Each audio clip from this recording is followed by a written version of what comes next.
Welcome, everybody, to another delayed edition of the Ultimate Hockey Show. Mike Rodell, joined by Red Petty. It seems like 1 week one of us is under the weather, the next week the rest of us, the next week the next person under the weather, and it's just never going to get straight. And the funny thing is, we don't even see each other, so it's not even, we don't see each other that often or that long anymore, for varying reasons. Yeah, it's not I like don't know we're how, making each other it sick. just happens. I know. No, it's not like we're making each other sick. That's not Right. Yeah. Right. That's what I'm trying to say. But nonetheless, welcome to this Tuesday edition of the show. Michael Gale, joined by Red Petty. We're about to talk hockey for the next hour. Welcome to the show. How are you this evening, Red? Good. Good. So, Actually, very good.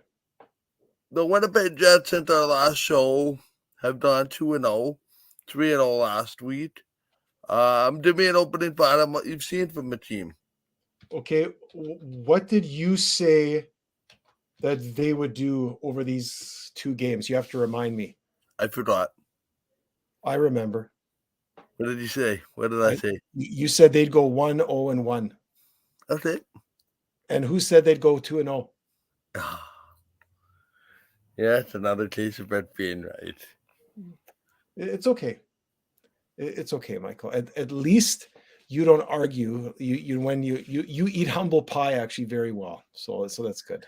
Yeah, much like our football team on the weekend. Oh. Well, yeah, that's. I don't even want to talk about that. Forget about that. No, I don't either.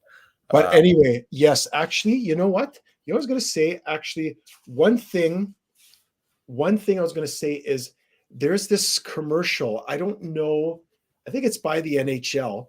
And it shows all the players and all sorts of circumstances. And it says, is hockey more exciting than it used to be? Is it faster? Is it more interesting? Are there more hits? Is there more speed? And then it shows somebody skating, whatever. And it shows all the modern stars. And you know what? And then it says, well, I don't know if it says, of course it is, but I agree. You know what? Overall, I've never seen hockey better than it is right now. I mean, sure, there's always little things around the edges they could tweak and make better, but you know that situation in Arizona, playing in a hockey rink with 3,000 people or 2,500 people. I mean, okay, they're in between buildings. It wasn't planned out very well. They're going to try and make Arizona work no matter what, right? They're going to do everything they can to prop that thing up because it's a big market. That seems to be the hill that the commissioner wants to die on. Well, I know. Well, because it was his idea to put him there, so he's not going to just throw in the towel easily on that. But what I have to say is that overall, the game is actually really good. There's lots of young stars. I love the fact that there's young players coming into the league at a younger age. We're not having to wait to see guys until they're 24, 25. Okay, some guys need to develop. I get it. You know, not everybody runs on the same path in terms of NHL and playing at that level. But the young players that are having such prominence in their team and are playing well, you know, back 15, 20 years ago, it was all about the veterans. The veterans, I wouldn't play any rookies. I wouldn't play any young guys. Put them on the fourth line, give them 5 minutes a game, let them play in the AHL. I got to play in the AHL for 8 years. Yeah, exactly. I want veterans. You can only win with veterans. That whole idea, I think the salary cap forced the issue on general managers and coaches. And now they're seeing, you know what? The game is actually exciting. You know, you make mistakes and okay, they got to learn. But I just find the game, there's so many superstars. Almost every team has some really good players, and it makes for any game that you watch, right? Like it's always compelling to watch. Like there's no game, if a game is on TV and it's, you know, this team against that team, there's always something compelling to watch. There's one of the teams is going to have a great defenseman or a really great centerman, or is going to have a really good power play, or they're going to be really tough, or they're going to be really fast, or they're going to have a netminder that plays really like out of his mind to hang him in the game. So I'm just saying the hockey is really good right now. And I'm just really enjoying watching it, observing it. You and I have a radio show about it, getting to talk about it. Like it's good. Like, are you in the same boat? Like, could you think right now? Here's the thing. People dwell on the fact that there has not been any rule changes in the last number of years. The salary cap hasn't gone up in in the last number of years for varying reasons. Um, I think the whole and I subscribe to that theory that you suggested kind of every night when I want to watch a game as a star power, whether it's the Penguins and Crosby, even the Sharks in their own way have been compelling. Just how many goals are they gonna lose by tonight? I'm just saying that, tongue in cheek. Um, Yeah. Florida, had a run to the Stanley Cup final. Tampa's been there. Arizona's young stars. Connor Bedard in Chicago. Every market kind of has its player that gets you excited, or a group of players that gets you excited. Yep. Um, I just like the appeal for me.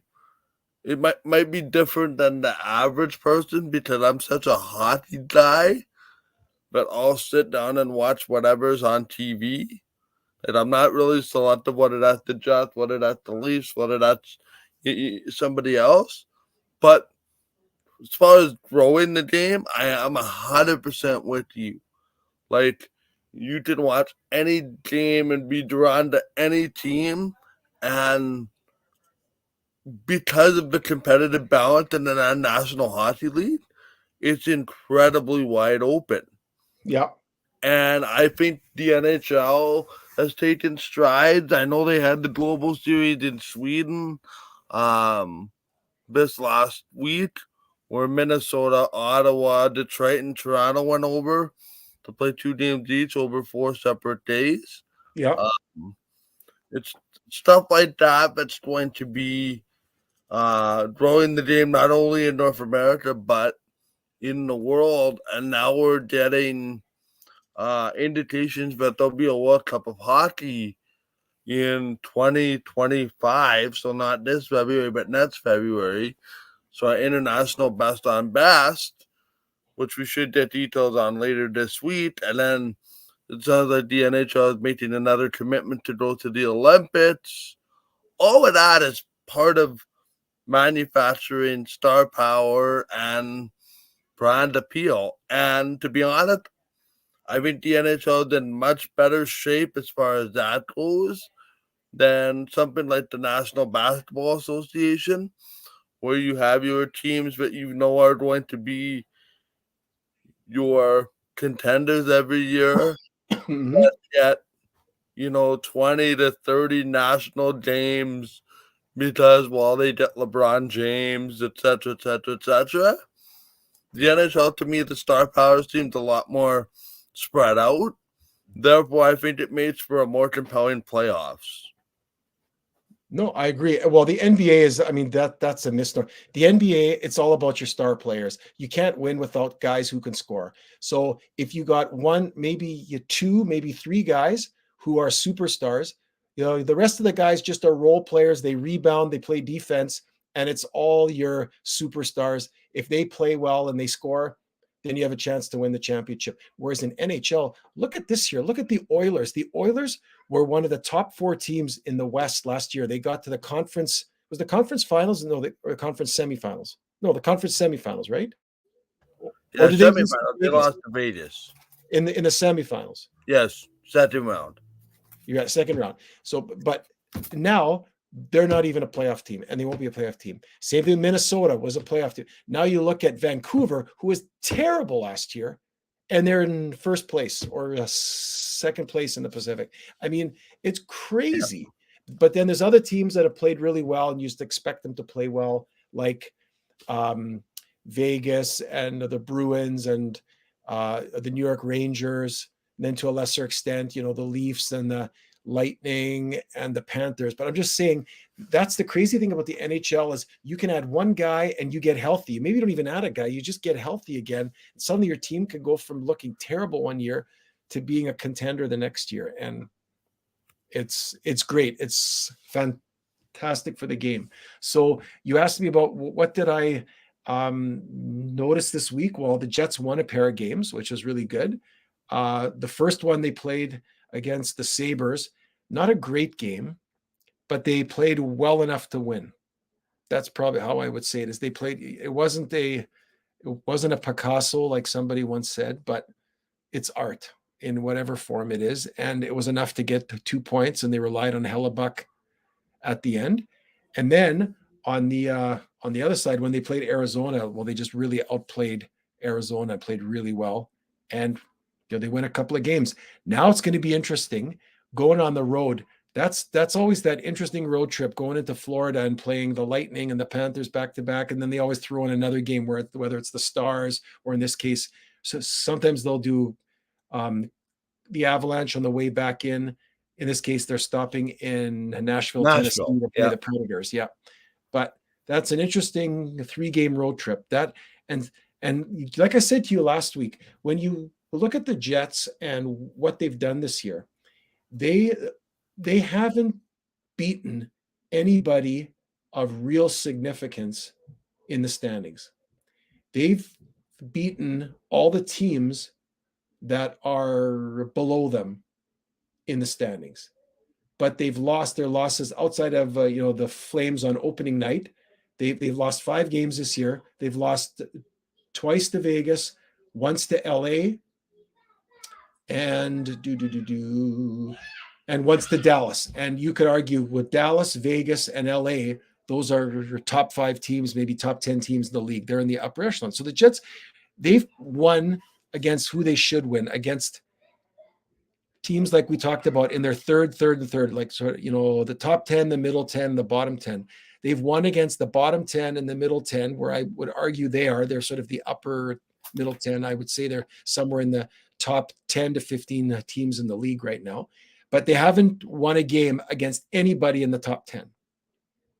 And they haven't played a lot of those teams yet. So I'm interested in seeing how they do against the Lightning and against the Panthers, because those are 2 very good teams. Then they play Nashville, okay. Then they play the Stars at home. They play Carolina and Chicago at home. So I want to see how they measure up against other hockey teams of significance, because they just haven't shown me anything against anybody really good. They were not really great against the Vegas or against LA, and they weren't really great against the Stars. They were okay against the Stars. It was a close game. It was 3-2, but they didn't do a lot. I mean, so that's kind of how I see it. Is they've won where we've thought they should win, but now I want to see if they can win against the teams that it's a little bit unexpected in that they are, I would say above them in the standings, and also I would argue above them in terms of just who they are as a team. I don't know if you see it that way, but. Sorry, Richard's in the middle of helping chat with one of our game preps for tomorrow while you're talking. Yeah. No, I think that's really, really. Is it? What I'm trying to say is it concerning to you that the Jets are in the quote unquote mushy middle? Can't be the top 8, top 6, top 5 team. Or are they just the middle team, and that is what we need to be okay with? Well, let's see. Like, they've played well. It's not like they've played awful against those teams that you could argue maybe Vegas, the one game wasn't great, but I want to see, like, they haven't played teams of real significance. They just haven't yet. I want to see, how do they do against the Leafs? How do they do against Boston, against Colorado, against LA again, against Carolina, against the Lightning, and against the Panthers, right? I want to see them play against some teams that are above in the standings and see how they do. Right now, I'm not convinced that they're a great team. They're a good team, but I don't believe they're a great team. They have to convince me of that, because they have to win some games against some teams that are above them in the standings. So that's how I see it. Fair enough. But are they a playoff team right now? Yes. Well, yeah, they are in the standings, and I would say they are overall there. Yes. You don't think they are? Well, yeah, I think they're They're 1 point back at first place in the Central draft. The teams above them have games in hand. Um, but again, that's one of those type of scenarios that you'll have to see as the season goes along, and Yeah. it's not really, you know, to me, I think the Jets weren't really in their structure, or the structure wasn't quite nailed down to efficiency when they played Vegas twice. Excuse me, even when they played Dallas. Like, I want to see those matchups in the new year when the Jets and the Knights and the Canucks and all those teams have their structure down, and it's best on best minus injury. Okay. Like, I'm not trying to say that I'm devaluing the results in the first 10 games. I'm just not sure it's an accurate depiction of what teams are trying to get out of games. Okay.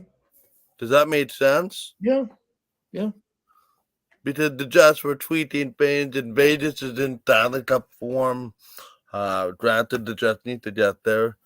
But for what the Jets have done versus expected results, the Jets, for me, have played better than I expected this year.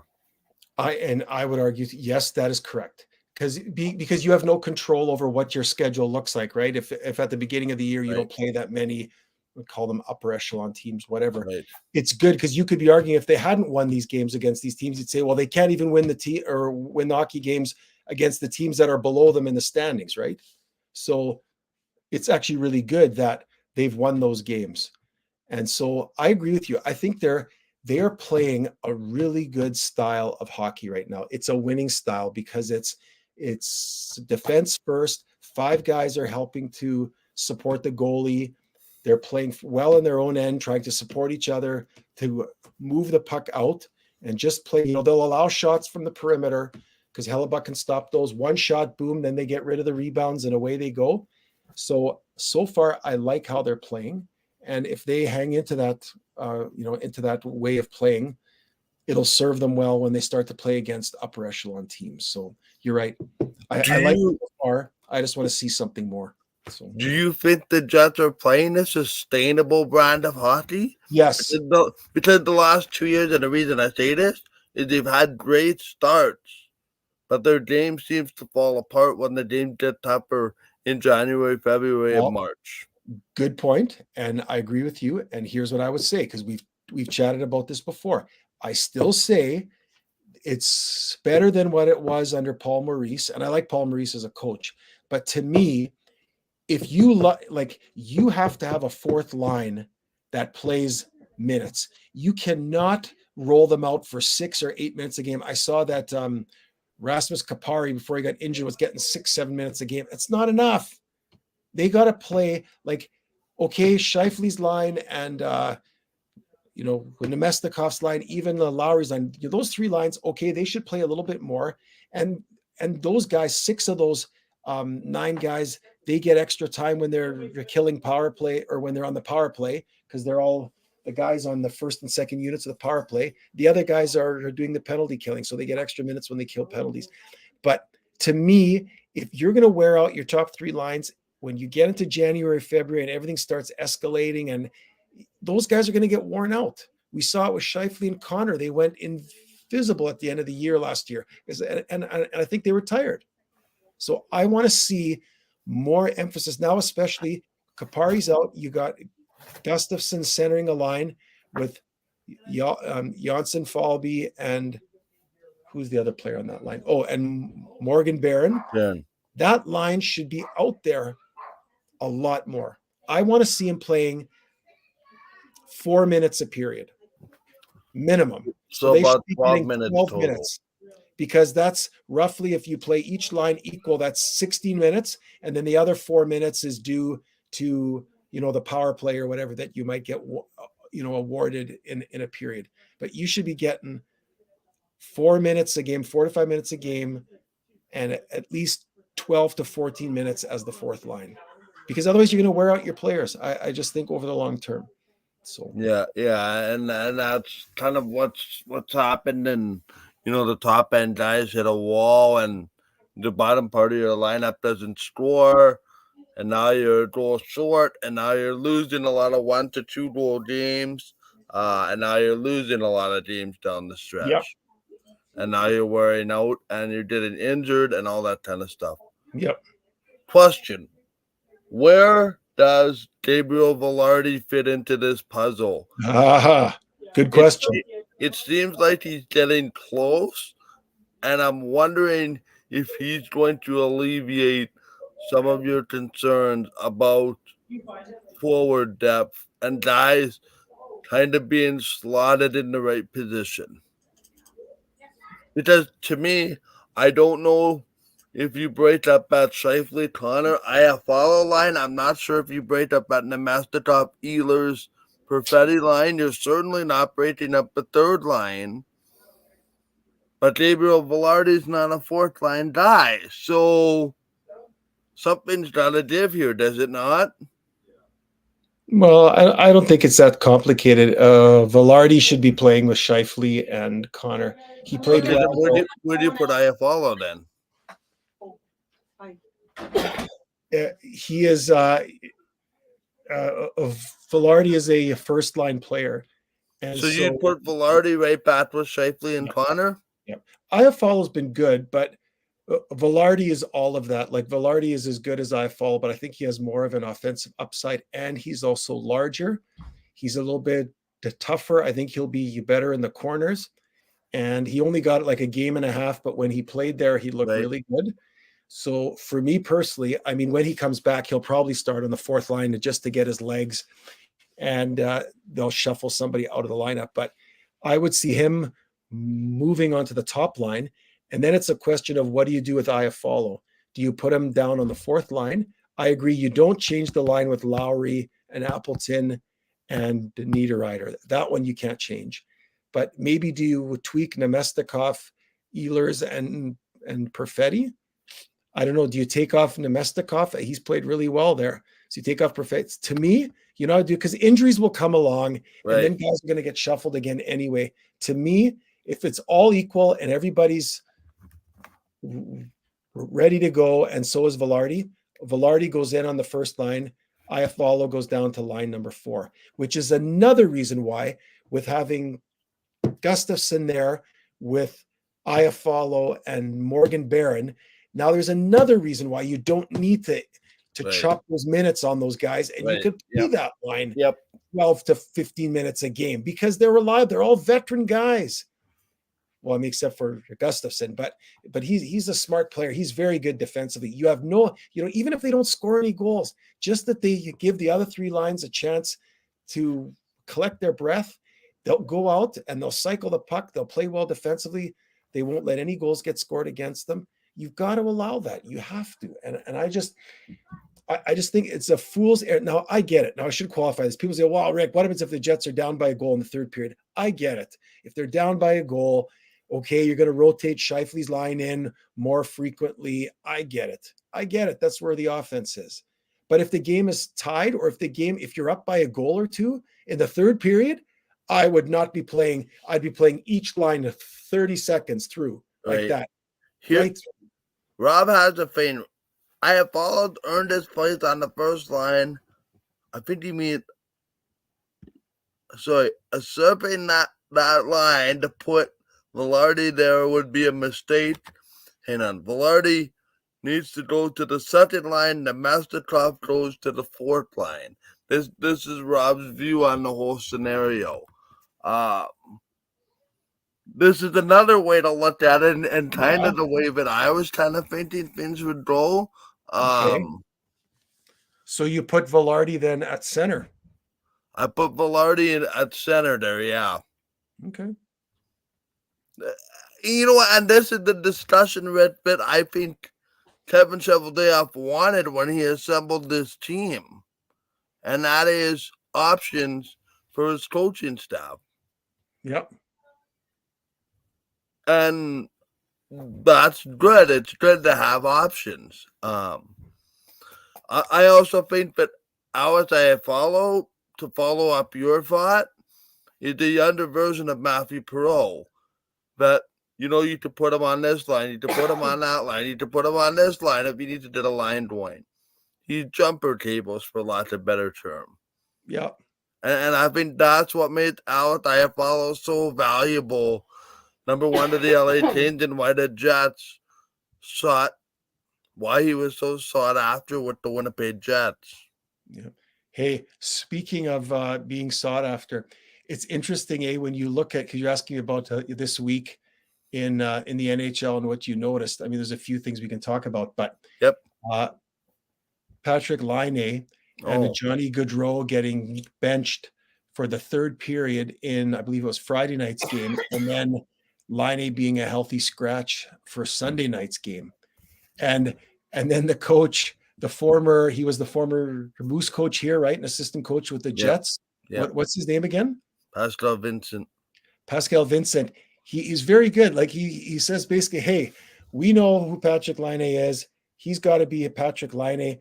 And no one's more upset than Patrick is. But listen, here's what Patrick needs to do. He needs to take a big, deep breath. Think about what he needs to do. Go back to the basics. Practice his shot, practice things, and to be a 40 to 50 goal a year goal scorer and not be a liability on the ice. And so doesn't that sound eerily familiar? No, but what's great about this is, at the time I thought, are we crazy? Like in the NHL, what's the hardest thing to do? It's like in all the sports, the hardest thing to do, if you ask anybody that's played any sports, it's to hit a major league fastball. It's to hit a baseball. So to take a wood bat, which is round, and hit a round ball getting thrown at you at roughly 90 to 100 miles an hour, it's the hardest thing to do in sports in terms of a skill, harder than throwing a football or skating or hitting a golf ball, they say. And probably the next hardest thing to do is to score in the NHL. So when you get scores, guys that have like a really quick shot, like a Cole Caulfield, or like Alexander Ovechkin, or Tim Stutzler, like we saw in Sweden. So you're right. So when you see those guys, when you have those guys, they're so valuable, even if they're a little bit of a liability defensively, like Ovechkin is. It's okay because he's going to score 50 goals a year and he's going to make up for it. Well, that's what you think with Laine. I thought, why are the Jets trading Laine? I know he doesn't want to be here. Okay, so they trade him away, and Jack Roslovic, who wasn't going to get anywhere anyway here because he always thought he was a first-line center and he was never more than a fourth-line player here. Trade him away for Pierre-Luc Dubois. We get 3 pretty good years of Pierre-Luc Dubois.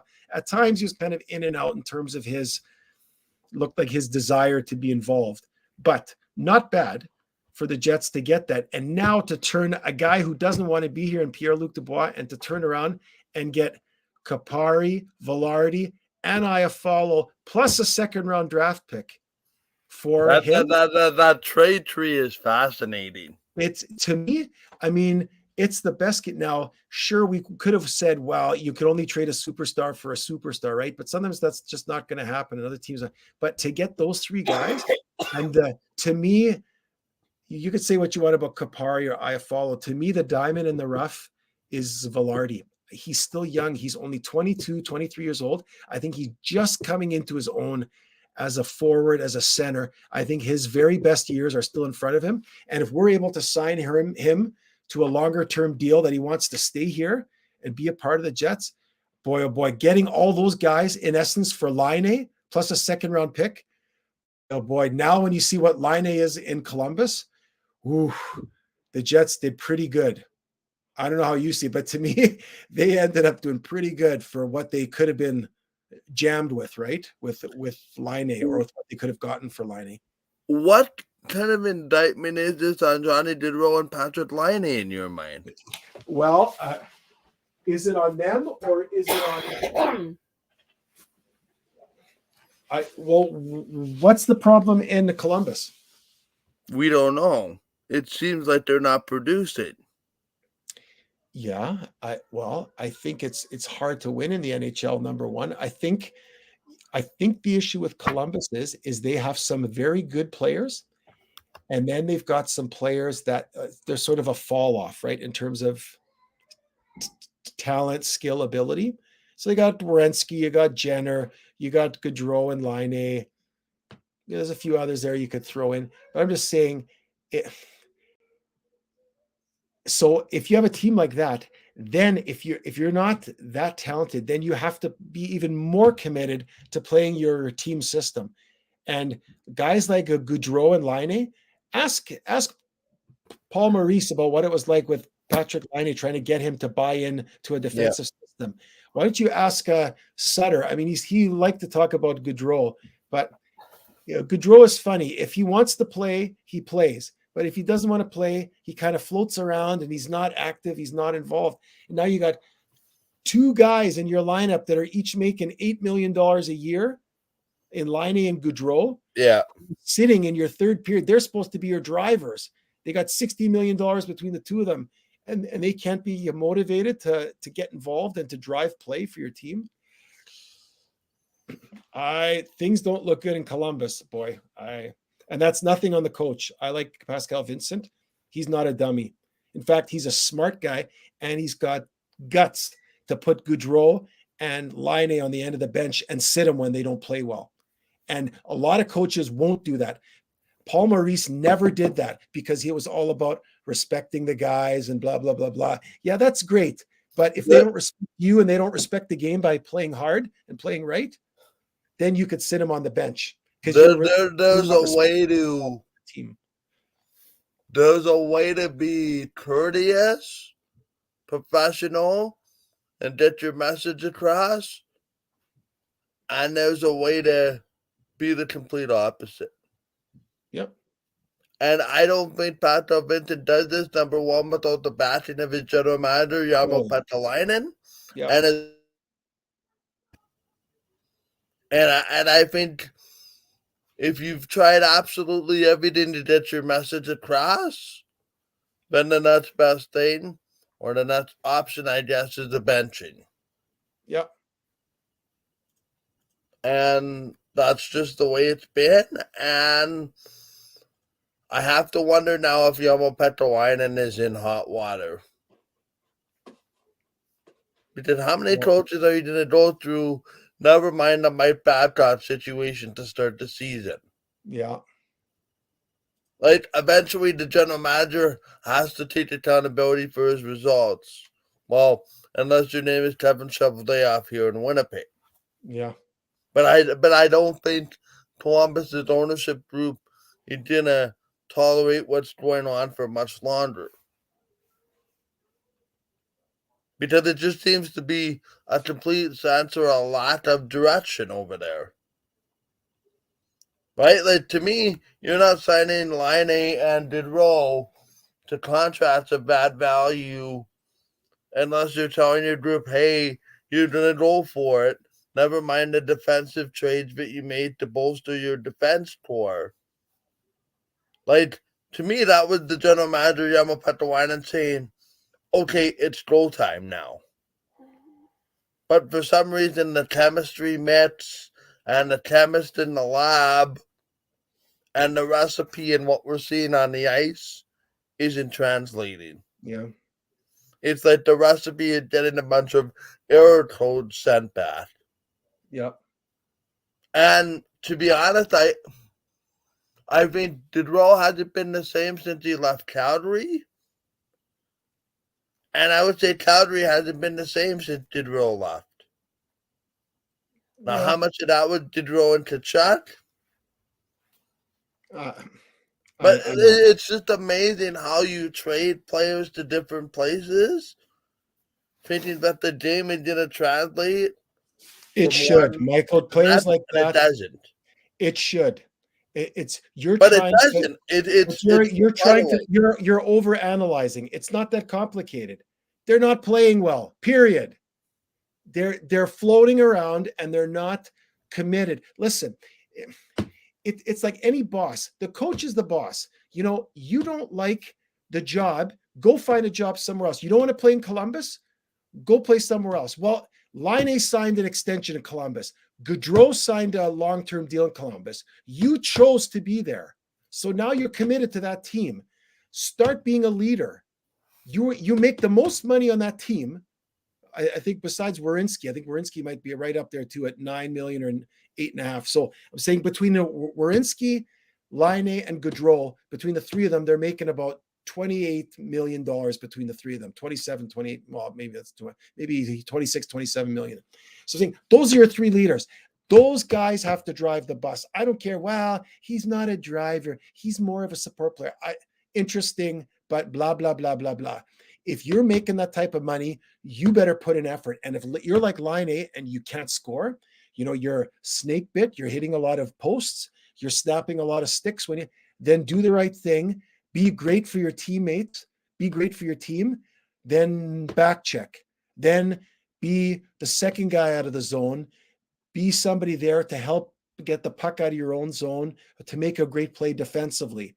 Do what it takes to win games, the little things. Do the basics, and then the other stuff will come. And I think that's what Pascal Vincent tried to say is don't cry because you got benched. You got benched because you're not playing well, because you're not doing the right things. So watch some video, take a deep breath, have a bowl of Cheerios, cry if you have to, and then go play like a man and be a leader on this team, because that's why we're paying you $8 million a year for. I don't care about this. Well, it's not the right circumstances. It's not the right teammates. You're a driver. You got to drive the team. Yeah, it's not like he forgot how to score goals. Exactly. Gaudreau, the whole point of him is that he's supposed to make other players around him better. When he plays with Jenner, he's supposed to make Boone Jenner a better player than Boone Jenner is on his own. He should. He should, but he isn't, and that's a big problem. In other news, the Edmonton Oilers have gone on another losing streak after the new coach bump. Now apparently they want to give up, or teams are asking for Ryan Nugent-Hopkins in exchange for goaltending help. Yeah. Well, that's what that's what I've heard. Like that was some talk. I don't know what channel it was. I heard that maybe it was online. Maybe I was listening to a satellite radio broadcast, and they were saying the only way you're going to change Edmonton is there's something like they're always trying to manage it on the edges, right? Manage on the edges. Well, the only way this is going to work is you're going to have to trade away Jack Campbell, and you're going to have to trade away somebody of significance, either an existing player of significance like a Zach Hyman or a Nugent Hopkins, to somebody else, because they're going to take the salary of Jack Campbell, and you're going to get a netminder in return, and maybe a third round pick but you're going to have to trade something with Jack Campbell in order to make it a carrot for them to get. And maybe that's even just to get back,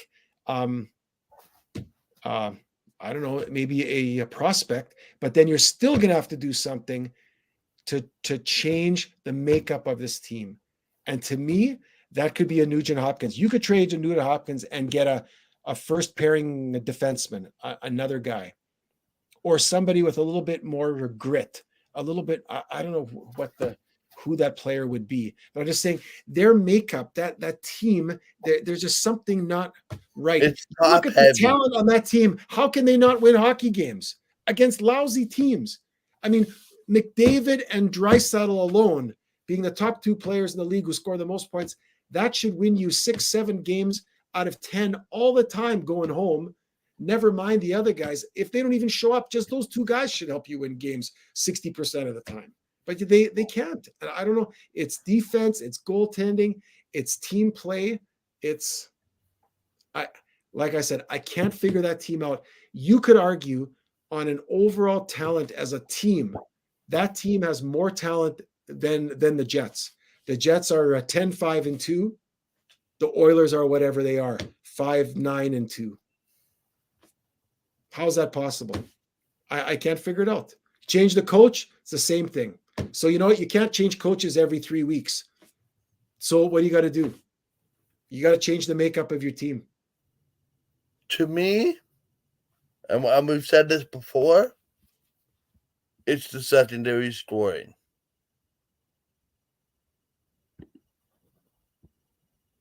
The Jets' secondary scoring is better than the Oilers.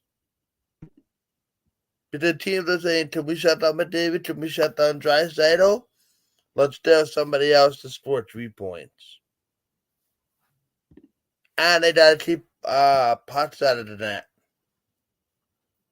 Right? So tit-tot, tit-tot, tit-tot. Edmonton, your time is running out to make the playoffs this year. I don't even know if they have a chance now, being this far behind, and it's American Thanksgiving, right? Yep. So the standings will get cut off. Well, there's no game tonight. So after tomorrow night, we can have that discussion about who's in the lineup, who's in a playoff spot at American Thanksgiving. I mean, do you see them pulling the St. Louis Blues run? I haven't seen anything that tells me that's going to happen. The reason that St. Louis was able to do that, though, I mean, they had a good team that was underperforming, similar to the Oilers. But what it was the Binnington just showing up and being I don't know if was he a rookie? I don't know if he's a rookie or he was a second-year guy, but he was very He was called up from AHL to be a starter. Okay, so anyway, so he's a rookie to the NHL. But I'm just saying, he came out of nowhere and he played house on fire, lights out, and he stole a lot of games for St. Louis right down the stretch, to make that run and to get into the wild card spot. So I'm just saying, do the Oilers have a guy who can suddenly come out of the woodwork to be a netminder like that? No, they don't, because they would have found him by now. They would have brought him up by now. Yeah, and I've been teams. I don't say they're trying to manipulate the Oilers, but if you know that a certain guy needs something or a certain team needs something, you might be obligated to raise the price a little bit. Well, that's the thing, is that what are you going to have to do to sweeten the pot to get somebody to take Jack Campbell? Like, maybe, Jack Campbell, like, again, he was fantastic in LA. He is a really good goalie. He went to Toronto and he had some months or some of the games where he was really good and other games was And for whatever reason, Toronto decided not to go with him, but to go with Samsonov. And well, they didn't want to give Campbell the money that Edmonton gave him. Right. Okay. So Campbell leaves out to be the right scenario. Right, it was the right call anyway. So he goes to Edmonton, signs his big free agent deal. Now, is he terrible? I don't know what it is. What does a goalie mental? I mean, a lot of it is, you look at Hellebuck, he's a little bit funny, but all goalies are a little bit funny. Hellebuck's a little bit quirky, but mentally, he's very strong. And you could just tell that, like, Hellebuck's the type of guy, he could I'm going to have a staring contest into the camera like this. So, but anyway, but mentally, I'm just saying, he's the type of guy. I know a few guys like that. I worked with a guy like that for years, that he was in sales. And I say he could lose 3 big contracts and it wouldn't bother him. I mean, he'd learn from it, but he said, oh no, the next one I'm going to win it. And he would. And he was always like, his mental toughness, that it's such an intangible, because that's not skating ability. It's not how hard you shoot the puck or how many saves you make or whatever. It's that mental toughness that you can make a mistake, and now do you worry about it or do you put it aside and you keep moving forward? And Hellebuck is like that. He can let in 3 goals in the first period. The Jets can be down 3-1 after 20, and he'll be like a stone wall the rest of the game. The rest of the way, they come back and win 5-3. And then they win 4-3 with an empty netter, 5-3, or win 4-3 in overtime. I'm just saying, that's the type of guy Hellebuck is. And Jack Campbell, I don't know if he's that type of guy. He hasn't bounced back. You'd think that with everything that Edmonton has put into him, they put all this confidence in him, sign him to this deal, he would just be exuding with confidence. And he's played like, when you watch the highlights, just he's kind of out of position and scrambling around or whatever. I think he just might need a new change or need a change of scenery. Something like that. When this happens, how do you come back from that? I'm not sure. So, but anyway, okay, so let me ask you this: who's the best goalie in the NHL right now? Linus Ullmark, Jeremy Swayman? who's playing the best or who is the best? Who's the best goalie right now? Well, it's going to be the teams that are up there in the standings. So I would say Aiden Hill. I would say for sure, is Jake it Ottinger? Shesterkin? What? Jake Ottinger? For Dallas? Yeah, Yeah. it's okay. He didn't play great in the playoffs last year. He looked very he that's the reason why they lost in the fourth round when they lost to Vegas. It was because Ottinger, he was not good in a couple of those games 5 and Yep. 6 or 6 and 7, whatever it was. He was really bad, let in a lot of soft goals. So I'm not sold on Jake Ottinger yet. He's a good kid, but Shesterkin from the Rangers, and then is it Allmark that's with the Bruins? Bruins, yeah, and along with Yeah. Swayman. Yeah. So They they're have a 1A, 1B over there. yeah. So and then you could go with Patrick Demko with Vancouver. Patrick Demko, yeah. He's played really well, but Hellebuck's right up there. You know what's interesting this year? It's kind of interesting. Hellebuck, I don't think he's had a shutout yet. His goals against average is okay. His save percentage, I don't even think it's at 900. I thought I saw last game was like 898 or something. Like it's below. For Hellebuck? Yeah. Yeah. He's a sub 900 right now. Yeah, so 900. So, but you know what? If other teams only get, see, this is the thing. See, it's all relative, right? Like to me, do you want a goalie that's got a save percentage of 930? Well, you know why it's 930? Because you let other teams take 40 to 50 shots a game, and he has to play like an animal, and he lets in 3, and you lose 3-2 or 4-3 with an empty netter. But it's 47 saves on 50 shots or something. Yeah, but he made all those saves on 50 shots, and he let in 3 or 4, and his save percentage is still 930 or 940, but you lose the game. Or do you play more of a defensive style, and you only allow 15, 20, 25 shots, and they're not super shots, but he lets in 2 or 3 goals. His save percentage is down, but I think that's very interesting. But he wins. He wins, and the team wins. That's the key.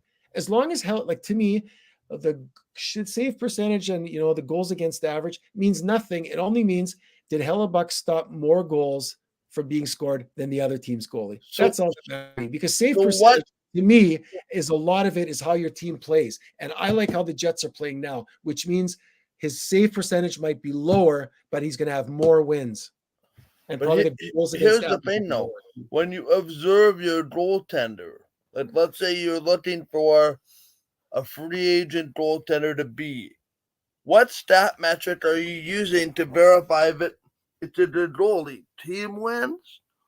Like, what individual goaltending statistic would tell you that, yes, this goaltender is good? Well, they're all part of it, right? There's no one. Right. It's like with I don't know everything about Corsi, but I'm saying it's not like you can take one thing from Corsi or one stat and say my player or this guy is great because this one. You have to look at them all in totality. So to me, though, depending upon your team style of play, to me, wins and goals against average is wins and goals against average is more important than save percentage when your team plays a defensive style game, because you may only end up letting another team score 50 or shoot 15 or 20 times because you block so many shots and you play really well defensively, but you still let them score a goal on a power play, on a breakaway. So you still let them score 3 goals, but you score 4 or 5. And your team plays really well defensively. And your goalie has a save percentage of 850, but you win the game. Who cares about save percentage? Yeah. It's about winning, and it's about the goals against average. If Hellebuck is under 3 goals against average, if he can get to around the 2.5, the Jets are going to win 70, 80% of their games. The way they're playing. I agree. Really quick. Wait, I was going to say, yeah. And one comment from Rob, I completely agree. Hellebuck has another gear. I think Hellebuck has played well, and he's been spotty at times. He's played really well. Other times he's played, but I agree. We haven't seen the best Hellebuck. Like, he's not at his Vezina style of play yet. And he would admit it too. He'd say, I'm playing okay, but I can be better. And I agree. We haven't seen that Hellebuck. If we see that Hellebuck and the way the Jets are playing now, wow, that's a good team. That'll be a Then hard look out. team to beat. All Yeah. bets are off as how far the team can roll. Yep. Right? Did you go as far as your goaltender allows you to go? Yep. Rich. Rob has an interesting comment here about Rich Tati. Tati led the Canucks playing the system that they've been sticking with thus far in the season. Yep. Also helps when you have Quinn Hughes at the top of his game, Thatcher Demko at the top of his game, Elias Pettersson at the top of his game. The list goes on and on. But like we said last week, I think I mentioned, Yes. that team stunk on ice, to use an old expression, which is they stink on ice. They stank or stunk on ice for the first week or two of the season. And they had that one game where they got embarrassed at home, I think 5-1. And Tocchet came out and said, I don't want to say heartless or gutless or whatever word he said. I'm not going to say that, but he said, I saw a lot of guys that were not playing with passion and with heart. He said the only guy that played with passion was Patrick Demko, and we left him high and dry. And ever since then, people say, "Oh, he's calling on his team. Oh, he's going to embarrass the professionals. They're going to turn on the dressing room's going to turn on him." Yeah, he's a former player, Tocchet, and he was a very good player. He won Stanley Cups. He knows how to win, and he paid the price when he played. And look at ever since he said that, the Vancouver's been the very best team in the NHL. I think they've only lost a pair of games since that time. Is Tocchet your coach of the year right now? Yes. Not just because they're winning, but because they're unexpectedly winning. They're the one team out of all the teams that are up there. If you look at Vegas and Dallas and New York Rangers and Lightning and the Bruins, maybe not the Bruins, but we expected all those other teams to be up there. But nobody picked Vancouver to be in second place in the Pacific at this point. Nobody. If anybody says they did, they're and you don't live in Vancouver. What's that? People in Vancouver might have thought they'd be in second. Yeah, but that's because they're homers. That's exactly the point. If you're not a homer, show me the receipts. Yeah. What? Here's an interesting sort of thing when it comes to that. Are the Canucks going to make the playoffs? Oh yeah. Yep. I mean, barring some crazy injury situation where they just saw somebody's upside down nose. Cat's here doing a pregame prep for tomorrow. Okay. But anyway, sorry, what was the question again? Sorry? What was the question again? I got sidetracked by the nose. The Canucks made to the playoffs. Yes. Well, barring an unforeseen injury, right? I mean, if the Canucks were to lose, I mean, it can happen, right? It's the NHL. Guys get hurt. But I'm saying if they lost Quinn Hughes and Elias Pettersson there, or Peterson, that's your top two guys. If they lost to Demko, it's like the Jets, right? If they lost Connor and Hellebuck, right? Anything can change and your whole season can change. But right now, the way the Canucks are playing, I don't know how they're doing it. Maybe they're going to get tired. Maybe they're going to run out. But how they are winning now with that team, I never would have thought that mix of guys with that level of talent, especially on the back end, that they are winning. It actually stuns me. So here's a quick thing. We have 3 minutes left in the show, but I want to mention it anyway. The drama in Calgary that's surrounding Nikita Zadorov and the anger from the players and the management about the way that's handled with the agent.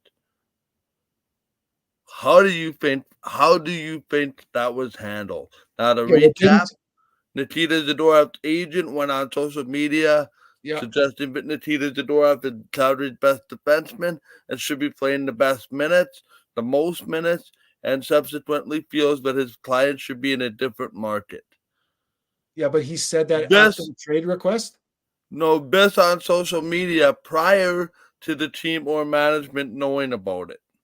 Okay, no, but did he say this after the trade request became public last week, or this came before? So the trade request went public first without the knowledge of management or Right. No, but when it was in the media, like fine. But when it was in the media that we all knew that got announced last week, I think it was last Tuesday or Wednesday. And the team found out about it at the same time. Fine. But when he went then on media and talked about how Zadorov is the best defenseman on the team, blah, blah, was that after the trade request? No, that was in making the argument for the trade request. That was part of the trade request. Okay. Yes. Okay. Well, listen. And I find it funny the whole thing happened when Calgary was in Toronto.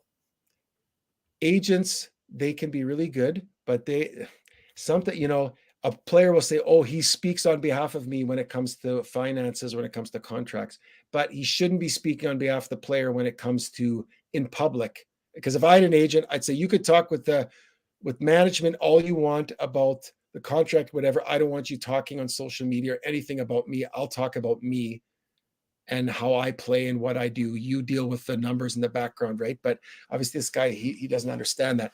But what's interesting, that was such a problem. Did you hear that the captain of the team, is it Lindholm? Yeah. Yeah. He went to the Backlund. team. Oh, sorry, Backlund went to the team privately and said, guys, enough is enough. We cannot have agents and all this junk going on in behind the scenes and all this talk going on because it ruins our ability to be focused. While we're here, we're wearing a Flames jersey. Right when the Flames have seemingly turned the corner in their season, this comes out. Yeah, it's a great move as a captain. I love that he said that, Backlund, because I would have said the same thing. It's like, you know what? I get it. You don't want to be here, but while you're still here, you're a member. You're getting paid to be a pro. Part of being a pro is even when you don't like something, like lineman, you don't like being benched, be better. That's part of being a pro. You'll be a pro. Part of being a pro is being accountable. The money, you play the game, you play it as hard as you can for the jersey, for the fans, and even most importantly, for your teammates. Because I would hate it if I'm on that team and I'm throwing myself out there and blocking shots and doing everything I can to win a game. And I got a guy over here who thinks he's the next coming of Paul Coffey or Ray Bourque and wants to get traded to a better team or another team. And so he's not trying and he's not pulling his weight. That would bug me. But you know what? And that would irritate me too. And I think his teammates reportedly were very mad that that came out. Right. But you know what's interesting is I think they like Zadorov because Zadorov is a team guy. He plays with a lot of heart and grit. I think they were mad that it came out, and I think they're mad that it was his agent that opened his mouth to subvert the team. Yep. In fact, Zadorov might have even said something to his agent saying, I can't function in this room if you keep yanking the rug out from under me, right? And making me look bad in the media and in front of my teammates. I need to be a teammate. And I need to play here until something changes. So stop chatting in the media. Not granted, I don't mind if somebody says, hey, this is an unattainable situation. It's not in the media. I go to my agent and I say, hey, can you please go to general manager Ats and see if we can negotiate a way out of here? This is just not a very good situation for me. It's done in private. It's done away from the cameras, all that kind of stuff. That's the way it should be done in circumstances if you absolutely want a new situation for yourself. Yep. But it shouldn't be like the National Basketball Association where your name is James Harden and your feelings get hurt every 2 seconds and you feel like you need to be traded because somebody said something you didn't like. Yep. Part of that is being accountable to your teammates and being accountable to you personally, and most importantly, being accountable to the fans who pay for your check. I agree. And that's the end of it. Anyway, Red, I will talk to you post-show. The show will not be on Monday because I have a medical appointment that I need to attend in the evening. That'll prohibit me from being on the show on Monday, so we'll schedule the show after we get off of here, and then we'll communicate that on social media. So we'll be on at some point next week. Rich and I still have to hash that out. Okay, so not Monday, but some other day. Some other time because I have a medical appointment to follow up on something that I'm dealing with. So for Red Petty, do you have any closing thoughts, and what do you expect the Jets to do this week? Well, the Jets are on the road, right? They've got Yep. they got the Lightning tomorrow night, Florida on Friday, and then Nashville on a rare Sunday game. We haven't seen a Sunday game this year yet, I don't think. No, I think this is the first one. That'll be nice. Yep. It'll be a conflicting with Sunday night football, but that's okay. I know what I'm watching.